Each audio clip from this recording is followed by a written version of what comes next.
ಸಿಬ್ಬಂದಿಗಳ ಕೊರತೆ ಇರತಕ್ಕಂಥದ್ದು ಏನಿದೆ, ಅಗ್ರಿಕಲ್ಚರ್ ಸೆಕ್ಟರ್ ಇರ್ಬೋದು, ಪಶುಸಂಗೋಪನಾ ಸೆಕ್ಟರ್ ಇರ್ಬೋದು, ಯಾವುದೇ ವಲಯದಲ್ಲೂ ಈ ಸರ್ಕಾರ ನೇಮಕಾತಿಗಳಿಗೆ ದೊಡ್ಡ ಮಟ್ಟದಲ್ಲಿ ಪ್ರಾಮುಖ್ಯತೆ ಕೊಡಲಿಲ್ಲ.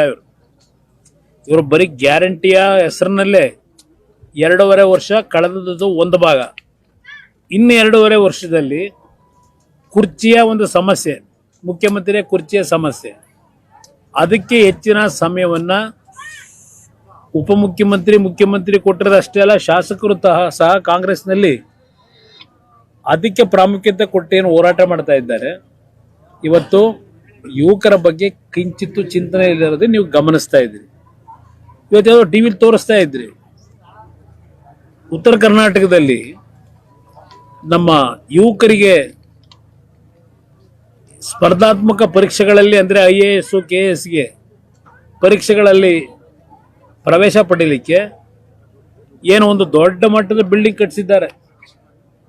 ಅದು ಎಷ್ಟು ಲಕ್ಷ ಕಟ್ ಮಾಡಿದ್ದಾರೆ, ಕೋಟಿ. ಇವತ್ತು ಅವರಿಗೆ ವೇತನ ಇಲ್ಲ, ವಿದ್ಯಾರ್ಥಿ ವೇತನ ಇಲ್ಲ. ಪ್ರಾಮಿಸ್ ಮಾಡಿ ಆ ವಿದ್ಯಾರ್ಥಿಗಳಲ್ಲಿ ಕಲೀಲಿಕ್ಕೆ ಬಂದರೆ ಅವ್ರನ್ನ ಬೀದಿಗೆ ತಂದು ನಿಲ್ಲಿಸಿದ್ದೀನಿ. ಇದು ಈ ಸರ್ಕಾರ ಕೊಟ್ಟಿರತಕ್ಕಂಥ ಕೊಡುಗೆ. ಹೇಳ್ತಾ ಹೋದರೆ ಹಲವಾರು ವಿಷಯಗಳನ್ನು ಹೇಳ್ಬೋದು ಇಲ್ಲಿ. ಅದರಿಂದ ಈ ಸರ್ಕಾರ ಇವತ್ತು ಜನವಿರೋಧಿ ಸರ್ಕಾರ ಅನ್ನೋದನ್ನು ಈಗಾಗಲೇ ಮನೆ ಮನೆ ಮಾತಾಗಿದೆ. ಯಾರ ಬಗ್ಗೆ ಭಯಭಕ್ತಿ ಇಲ್ಲ. ಇವತ್ತು ಹಲವಾರು ಇಲಾಖೆಗಳಲ್ಲಿ ಹಲವಾರು ರೀತಿಯ ಅಕ್ರಮಗಳಾದರೂ ಅವ್ರು ಹೇಳ್ತಕ್ಕಂಥದ್ದು ಒಂದು ದಾಖಲಾತಿ. ಇವರು BJP ಮೇಲೆ 40% ಹೇಳಿದ್ರಲ್ಲ, ಏನೋ ಪೇಸಿ CM ಅಂತೇಳಿ ಎಲ್ಲ ಕಡೆ ಒಂದು ಇದನ್ನು ಅಣಿಸಿದಾರಲ್ಲ, ಪೋಸ್ಟನ್ನ. ಯಾವ ದಾಖಲಾತಿ 2.5 ವರ್ಷದಲ್ಲಿ ಇಟ್ಟರು ಸರ್ಕಾರ ಬಂದ ಮೇಲೂ? ಯಾರ ಮೇಲೆ ನೀವು ಆಕ್ಷನ್ ತಗೊಂಡ್ರಿ ಇಲ್ಲಿವರೆಗೆ? ಆ ಒಂದು 40% ಹೆಸರು ಹೇಳ್ಕೊಂಡೆ 136 ಸೀಟ್ ಗೆದ್ಕೊಂಬಂದ್ರಿ. ಈ ನಿಮ್ಮ ಬಗ್ಗೆ ವಿರೋಧ ಪಕ್ಷಗಳು ಮಾತಾಡೋದಿರಲಿ, ಇವತ್ತು ನಿರಂತರವಾಗಿ ನಡೀತಾ ಇದೆಯಲ್ಲ, ಯಾರು ಗುತ್ತಿಗೆದಾರರ ಸಂಘದ ಅಧ್ಯಕ್ಷ ಯಾರು ಮಾತಾಡ್ತಾವ್ರಲ್ಲ, ಅವ್ರು ಹೇಳ್ತಾರೆ ಸರ್ಕಾರ ಕ್ರಮ ತಗೊಳ್ಳೋದಾದರೆ ಶಾಸಕರಾದಿಯಾಗಿ ಯಾರು ಎಷ್ಟು ಪರ್ಸೆಂಟೇಜ್ ತಗೋತಾವ್ರೆ ಅದೆಲ್ಲ ಬೇಕಾದ್ರೆ ನಿಮ್ಮ ಮುಂದೆ ಇಡ್ತೀವಿ ಅಂತಾರೆ.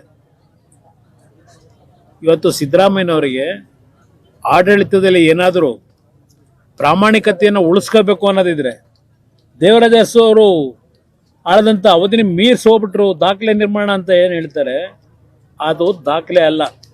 ದಾಖಲೆ ಅಧಿಕಾರದಲ್ಲಿದ್ದಾಗ ಏನು ಮಾಡಿದ್ದೀರಿ, ಯಾವ ಜನರ ಸಮಸ್ಯೆಗಳಿಗೆ ಪರಿಹಾರ ಕೊಟ್ಟಿದ್ದೀರಿ, ಅದು ದಾಖಲೆಯಲ್ಲಿ ಉಳಿತಕ್ಕಂಥದ್ದು. ಎಷ್ಟು ದಿವಸ ಇದ್ದೆ ಅಂತಕ್ಕಂಥದ್ದು ಉಳಿಯೋದಿಲ್ಲ ಅನ್ನೋದನ್ನಾದರೂ ಅರ್ಥ ಮಾಡ್ಕೋಬೇಕು ಅವರು. ಅದರಿಂದ ಇವತ್ತು ಈ ಸರ್ಕಾರಕ್ಕೆ ಕಿಂಚಿತ್ತು ಜನತೆಯ ಬಗ್ಗೆ ಭಯಭಕ್ತಿ ಇದ್ದರೆ ಈ ಡ್ರಾಮಾಗಳನ್ನೆಲ್ಲ ಬಿಟ್ಟು ಒಂದು ಇನ್ನು ಮುಂದಿನ 2 ವರ್ಷವಾದರೂ ಸರಿಯಾದ ರೀತಿ ಆಡಳಿತ ಕೊಡಿ ಅಂತಕ್ಕಂಥದ್ದನ್ನು ಆಗ್ರಹ ಮಾಡ್ತೀವಿ. ಇನ್ನೂ ಸಹ ಮುಂದುವರೆದಿದೆ. ಅದ್ರ ಜೊತೆ ಪತ್ರ ಬರೆದಿದ್ದಾರೆ ಶಾಸಕರು, 30ಕ್ಕೂ ಹೆಚ್ಚು ಶಾಸಕರು. ಯಾರಿಗೆ ಪತ್ರ ಬರೆದಿದ್ದಾರೆ, ಯಾರಿಗೆ ಸೇರಿದೆ ಅದು ಹಾಗಂತ ಹೇಳ್ತಾರೆ. ಹೈಕಮಾಂಡ್ ಇದೆಯಾ? ನನಗೇನೋ ಹೈಕಮಾಂಡ್ ಈಗ ಈ ಪಕ್ಷ ಮಾಡ್ತಿರೋ ಕತೆ ನೋಡಿದಾಗ ನಡೀತಾ ಇರೋದು ಹೈಕಮಾಂಡ್ ಇದೆ ಅಂತಕ್ಕಂಥದ್ದು ನನಗೇನೋ ಅನುಮಾನ ಇದೆ. ಈಗ ಹೊಸದೊಂದು ವಿಚಾರ ಚರ್ಚೆ ಆಗ್ತದೆ ಸರ್, ಪರಮೇಶ್ವರ್ ಅವರಿಗೆ CM ಕೊಡಬೇಕು, ದಲಿತ CM ಅವ್ರು ಮಾಡಬೇಕು. ಅಲ್ಲಿ ಕುರ್ಚಿ ಉಳಿಸ್ಕೊಳ್ಳಿಕ್ಕೆ ಒಂದೊಂದು ಹೆಸರನ್ನ ಮುಂದೆ ಬಿಡ್ತಾ ಇದ್ದಾರೆ. ಕುರ್ಚಿ ಉಳಿಸ್ಕೊಳ್ತಕ್ಕಂಥ ನಿಟ್ಟಿನಲ್ಲಿ ಒಂದೊಂದು ಹೆಸರುಗಳು ಬರ್ತಾ ಇದೆ. ಬಹುಶಃ ಅದು ಯಾವುದು ಕಾರ್ಯರೂಪಕ್ಕೆ ಬರ್ತಕ್ಕಂಥದ್ದಲ್ಲ, ಒಂದು ಡ್ರಾಮಾ ನೋಡಿ ಅಂತೇಳಿ ಪರದೆ ಮೇಲೆ ಡ್ರಾಮಾ ಮಾಡಿದಾಗ ಕೂತಿದ್ದಾರೆ. ಸರ್, DK ಶಿವಕುಮಾರ್ ಅವರು ಗ್ಯಾರಂಟಿನ ಬರ್ಡನ್ ಅಂತಾರೆ ಸರ್. ಸಿದ್ದರಾಮಯ್ಯ ಅದಕ್ಕೆ ಹೇಳಿದೆ, ಅವ್ರು ಎಲ್ಲರಿಗೂ ಗೊತ್ತು. ದೇಶಪಾಂಡೆ ಅವ್ರು ಏನು ಹೇಳಿದ್ರು, ರಾಯರೆಡ್ಡಿ ಮೊದಲೇನು ಹೇಳಿದ್ರು, ಎಲ್ಲರೂ ಅದನ್ನೇ ಹೇಳಿದ್ದಾನೆ. ಈಗ ಅವರಿಗೆ ಜ್ಞಾನೋದಯ ಆಗಿದೆಯಾ ಬರ್ಡನ್ ಸರ್ಕಾರಕ್ಕೆ ಅಂತ ಹೇಳಿ? ಅದೇ ದುಡ್ಡನ್ನ ಕ್ಯಾಪಿಟಲ್ ಇನ್ವೆಸ್ಟ್ಮೆಂಟ್ಗೆ ಹಾಕಿದರೆ ಎಷ್ಟು ಸ್ಕೂಲ್ಗಳು, ಎಷ್ಟು ಆಸ್ಪತ್ರೆಗಳಲ್ಲಿ ಸಮಸ್ಯೆಗಳಿದೆ, ಎಷ್ಟು ಕೆಲಸ ಆಗೋದು. ಈಗ ಆಸ್ಪತ್ರೆಗಳಲ್ಲೂ ಸಹ ಔಷಧಿ ಇಲ್ಲ. ನಿಮಗೆ ಔಷಧಿ ಇದ್ರೂ ಡೇಟ್ ಎಕ್ಸ್ಪೈರ್ ಆಗಿರೋ ಔಷಧಿ ಕೊಡ್ತಾ ಇದ್ದೀರಿ. ಇದು ನಡೀತಾ ಇರೋದು ಇಲ್ಲಿ ಈ ರಾಜ್ಯದಲ್ಲಿ. ಜನಗಳ ಜೊತೆ ಅವ್ರ ಬದುಕಿದ ಭಕ್ತಿ ಇಲ್ಲ ಇವರಿಗೆ. BJP MLA ಕೆಲವೊಂದು ಆಡಿಯೋಗಳು ತುಂಬಾ ಓಡಾಡ್ತಿದ್ದಾವೆ. ಅದು ನನಗೆ ಅಷ್ಟು ಗೊತ್ತಿಲ್ಲ, ಅವ್ರ ಪರಿಚಯನೂ ನನಗೆ ಅಷ್ಟೊಂದು ಆತ್ಮೀಯವಾಗಿ ಏನಿಲ್ಲ. BJP ಶಾಸಕರು ಏನು ಮೊನ್ನೆ ಒಂದು ಘಟನೆ ನಡೆದಿದೆ, ಷಡ್ಯಂತ್ರ ನಡೆದಿರ್ತಕ್ಕಂಥದ್ದು ನಿಜವೇ ಆಗಿದ್ರೆ ಎಂತೆಂಥ ತನಿಖೆಗಳು ನಡೆಸಿದ್ರು. ಅವ್ರ SIT ಬಹಳ ಅತ್ಯಂತ ಅದ್ಭುತವಾಗಿ ಕೆಲಸ ಮಾಡ್ತಕ್ಕಂಥ SIT. ಆ SIT ಬಹುಮಾನಗಳು ಬೇರೆ ಕೊಡ್ತಾರೆ. ಸಮಾವೇಶದ ನಾಳೆ ದಿನ ಆ ರೀತಿಯ ಸಮಾವೇಶ ಬಿಜಾಪುರದಲ್ಲಿ 8ನೇ ತಾರೀಕು ಬೆಂಗಳೂರು ನಗರದಲ್ಲೂ ಸಹ ಈ ಒಂದು ಬೆಳ್ಳಿ ಹಬ್ಬದ ಆಚರಣೆಯ ಕಾರ್ಯಕ್ರಮ ಅಲ್ಲೂ ದೊಡ್ಡ ಮಟ್ಟದಲ್ಲಿ ನಡೀತಕ್ಕಂಥದಕ್ಕೆ ಈಗಾಗಲೇ ಸಿದ್ಧತೆ ನಡೀತದೆ. ಸರ್ ಎಲ್ಲ ಹೋದ್ರು ಕುಮಾರಸ್ವಾಮಿ ಅವರು ಮುಂದಿನ ಮುಖ್ಯಮಂತ್ರಿ ಅಂತ ಜನ ಹೇಳ್ತಾರೆ. ರಾಜ್ಯ ರಾಜಕೀಯಕ್ಕೆ ಅತಿ ಶೀಘ್ರದಲ್ಲಿ ಬರ್ತೀರಾ ಅಂತ ನಾನು ಈ ಒಂದು ಸಂದರ್ಭದಲ್ಲಿ ಈಗಾಗಲೇ ಹಲವಾರು ಬಾರಿ ಹೇಳಿದ್ದೀನಿ, ನಾನು ಮುಖ್ಯಮಂತ್ರಿ ಆಗ್ತಕ್ಕಂಥದ್ದು ಮುಖ್ಯ ಅಲ್ಲ, ನನ್ನ ಜನರ ಬದುಕನ್ನು ಸರಿಪಡಿಸಬೇಕು.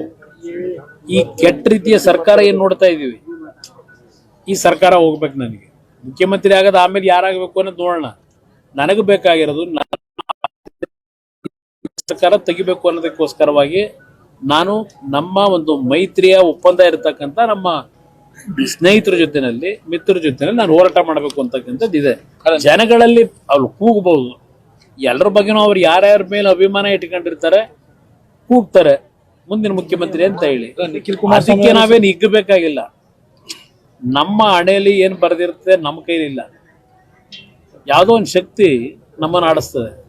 ಅದರಿಂದ ನಮ್ಮ ಕರ್ತವ್ಯ ನಾವು ಮಾಡಬೇಕಷ್ಟೇ. ಫಲ ದೇವ್ರಿಗೆ ಬಿಡಬೇಕು. ಲೋಕಲ್ ಬಾಡಿ ಎಲೆಕ್ಷನ್ ನಲ್ಲಿ ಮೈತ್ರಿ ಸಂಬಂಧಪಟ್ಟಂಗೆ ಮತ್ತೆ ಮಾತುಕತೆ ಇಂಗಿತ ವ್ಯಕ್ತಪಡಿಸಿದ್ದಾರೆ. ಇಲ್ಲ, ಇನ್ನೂ ನಾವು ಯಾವುದೇ ಮಾತುಕತೆ ಮಾಡಿಲ್ಲ. ಆದ್ರೆ ಮಾತುಕತೆ ಮಾಡ್ತಕ್ಕಂಥದ್ದಕ್ಕೆ ಈಗಾಗಲೇ ಎರಡೂ ಪಕ್ಷದಲ್ಲಿ ಒಂದು ವಾತಾವರಣ ತಿಳಿಗೊಡಿಸೋದಕ್ಕೇನು ನಾವೇನೇನು ರಬ್ಬೇನಾಗಿಲ್ಲ. ಎರಡೂ ಕಡೆ ಇದು ಒಂದು ಒಪ್ಪಂದ ಆಗಬೇಕು ಅಂತಕ್ಕಂಥದ್ದು ಇದೆ. ಯಾವ ಸಂದರ್ಭಕ್ಕೆ ನಾವು ಕೂತು ಚರ್ಚೆ ಮಾಡ್ಬೇಕು ಮಾಡ್ತೀವಿ. ನಿಖಿಲ್ ಕುಮಾರಸ್ವಾಮಿ ಅವರು ಅದನ್ನೇ ಹೇಳ್ತಾ ಇದಾರೆ ಸರ್. ಮುಂದಿನ ದಿನಗಳಲ್ಲಿ ಕುಮಾರಸ್ವಾಮಿ ಅವರು CM ಆಗ್ತಾರೆ, ರಾಜ್ಯದ ಜನ ಕೂಡ ಅದನ್ನ ಬಯಸ್ತಾ ಇದಾರೆ. ಜನ ಹೇಳ್ತಾರೆ ಅಂತ ಹೇಳ್ತಾರೆ. ನಿಖಿಲ್ ಕುಮಾರಸ್ವಾಮಿ ಅವರ ನನ್ನ ಆಯ್ಕೆ ಮಾಡೋದು ಜನ ಹೇಳೋದನ್ನ ಅವ್ರು ಹೇಳ್ತಾವ್ರೆ. ನಿಖಿಲ್ ಕುಮಾರಸ್ವಾಮಿ ಅವರು ಮುಖ್ಯಮಂತ್ರಿ ಆಗ್ಬೋದು.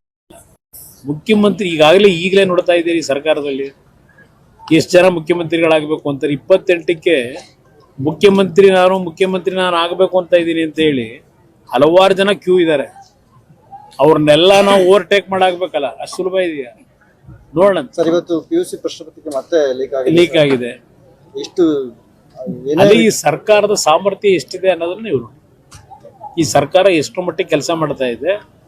ಇವತ್ತು ಆ ಪ್ರಶ್ನೆ ಪತ್ರಿಕೆ ಲೀಕ್ ಆಗ್ತಕ್ಕಂಥದ್ದಕ್ಕೆ ಆ ಒಳಗಡೆ ಇರ್ತಕ್ಕಂಥವರೇ ಮೂಲ ಪುರುಷರಿರ್ತಾರೆ. ಸರ್ಕಾರಕ್ಕೂ ಗೊತ್ತಿರುತ್ತದೆ. ಆದರೆ ಹಿಂದೆನೂ ಏನಾಯ್ತು, ಹಿಂದಿನ ಹಲವಾರು ಬಾರಿ. ಸದ್ಯ ನಾನು ಮುಖ್ಯಮಂತ್ರಿ ಆಗಿದ್ದಂಥ ಸಂದರ್ಭ 2 ಬಾರಿ ಕಮಿಷನ್ ಯಾರೂ ಹೇಳಲಿಲ್ಲ, ಕುಮಾರಸ್ವಾಮಿ ತಗೋತಾನೆ ಅಂತ ಹೇಳಿ. ಪ್ರಶ್ನೆ ಪತ್ರಿಕೆಗಳಾಗಲಿ ಇಲ್ಲ, ಇಲ್ಲಿ ಪಾಪ ನಮ್ಮ ಪೊಲೀಸ್ ಅಧಿಕಾರಿಗಳಿದ್ದಾರೆ, ಹಲವಾರು ನೇಮಕಾತಿಗಳು ಮಾಡಿದ್ವಿ ನಾವು ನಮ್ಮ ಕಾಲದಲ್ಲಿ. ಯಾವುದೂ ಸಹ ಎಲ್ಲೂ ಸಹ ಹಣದ ವ್ಯವಹಾರಗಳಾಯ್ತು ಅಂತಕ್ಕಂಥದ್ದು ಇಲ್ಲ, ಪ್ರಶ್ನೆ ಪತ್ರಿಕೆ ಲೀಕ್ ಮಾಡಿದ್ರು ಅಂತಕ್ಕಂಥದ್ದಾಗಲಿ ನನ್ನ ಕಾಲದಲ್ಲಿ ಸದ್ಯಕ್ಕೆ ಯಾವುದೂ ಆಗಲಿಲ್ಲ. ಅದು ನಾನು ಯಾವ ರೀತಿ ಆಡಳಿತ ಕೊಟ್ಟೆ ಅಂತಕ್ಕಂಥದ್ದು ನಾಡಿನ ಜನ ತಿಳ್ಕೊತಾರೆ ಅಂತ ನನ್ನ ಜೆಪಿ ತಾಲೂಕು ಚುನಾವಣೆ ಸರ್ ವಿಳಂಬ ಆಗ್ತಲೇ ಇದೆ. ಇಲ್ಲ, ಈಗ ಆದೇಶದ ಈಗ ಆಗಿದೆ ನೋಡಿ, ಏನ್ ಮಾಡೋದು, ನೀವು ಫೇಸ್ ಮಾಡಕ್ ರೆಡಿ ಇದ್ದೀರಾ? ನಾವು ಸಿದ್ಧ ಇದೀವಿ, ಅಲ್ಲ ಅದಕ್ಕೆ ರೆಡಿ ಮಾಡ್ತೇನೆ. Thank you brother. ಏನು